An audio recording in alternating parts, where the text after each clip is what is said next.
So Luke chapter 10, verse 38 through 42. Some of you guys know this story, but let's open it up again and check it out. It says, now as they were traveling along, he entered, talking about Jesus, a village, and a woman named Martha welcomed him into her home.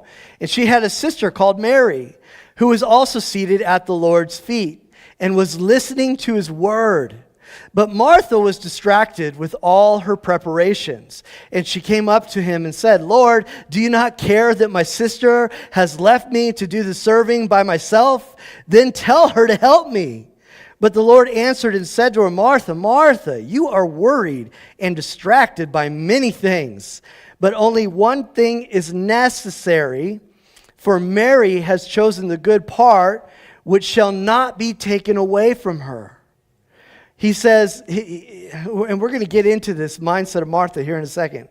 But Jesus says, hey, Martha, whoa. There is one thing that is necessary.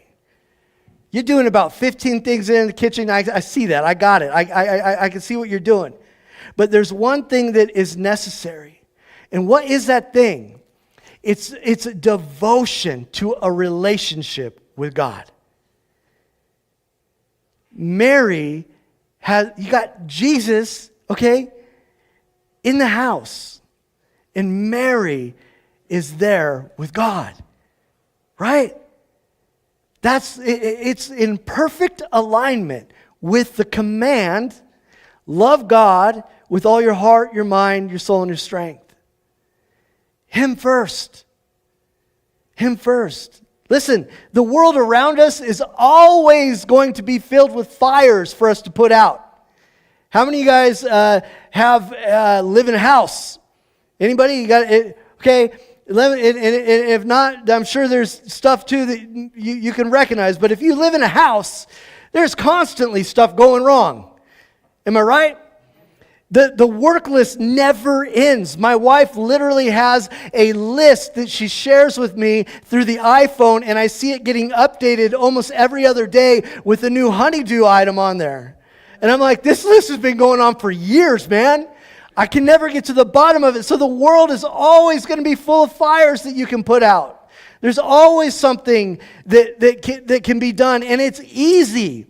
It's easy to start to neglect God by doing what these so-called necessary tasks. And it's even easier to even feel justified. Martha shows up and she is sure of herself. She tells Jesus, hey, tell her to get out of that Bible study you're having right now and get her butt in the kitchen. Go ahead, Jesus, tell her. And Jesus is like, actually, you should get out of the kitchen and get your butt into the Bible study.